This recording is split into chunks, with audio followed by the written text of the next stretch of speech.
একটা ভুলের কারণে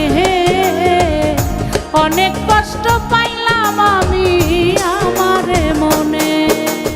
একটা ভুলের কারণে অনেক কষ্ট পাইলাম আমি আমার এই মনে। তবে কি এই গানটি কঠিন বাস্তবতা নিয়ে ফিরে আসলো কণ্ঠশিল্পী মমতাজের জীবনে? আমার নেত্রী শেখ হাসিনা তুলনা যার না। বৈষম্য বিরোধী ছাত্র আন্দোলনের শিক্ষার্থীদের এক দফা দাবির মুখে পড়ে সোমবার ৫ আগস্ট পদত্যাগ করে পালিয়েছেন সাবেক প্রধানমন্ত্রী শেখ হাসিনা। সরকার পতনের পর সরকারের মন্ত্রী এমপিরাও অনেকেই দেশ ছেড়ে বিদেশ পালিয়েছেন। পলাতক এই এমপি মন্ত্রীদের তালিকায় শিল্পী মমতাজও লাপাত্তা। বাংলাদেশের সুসম্রাজ্ঞী বলে খ্যাত মমতাজ তার ৪ দশকের কর্মজীবনে ৭০০-এর অধিক গান রেকর্ড করেছেন। ২০০৮ সালে নবম জাতীয় সংসদের সংরক্ষিত মহিলা আসনে বাংলাদেশ আওয়ামী লীগ কর্তৃক সংসদ সদস্য মনোনীত হন।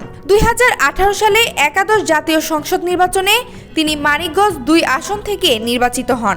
তবে ২০২৪ সালে দ্বাদশ জাতীয় সংসদ নির্বাচনে তিনি একই আসন থেকে পরাজিত হন।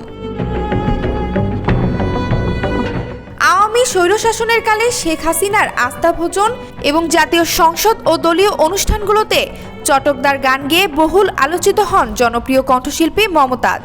শোনা যায় সংসদে ফেরি করে বিদ্যুৎ বিক্রি করে তোপের মুখেও পড়েছিলেন। বিভিন্ন সূত্র থেকে দাবি করা হচ্ছে জনরোষ থেকে বাঁচতে ইতোমধ্যে দেশ ত্যাগ করেছেন মমতাজ। কেউ কেউ বলছেন বিদেশে পালাতে ব্যর্থ হয়ে দেশেই আত্মগোপন করেছেন তিনি, বিদেশে পাড়ি দেওয়ার চেষ্টায় রয়েছেন। তার ব্যক্তিগত মুঠোফোনও বন্ধ রয়েছে। তার বিরুদ্ধে স্বেচ্ছাচারিতা, আত্মীয়করণ ও পদবাণিজ্য, এমপির বিশেষ বরাদ্দসহ টিআর কাবিটা নামে বেনামে লোপাট, বিতর্কিত ব্যক্তিদের আশ্রয় প্রশ্রয় দেওয়ার অভিযোগ রয়েছে।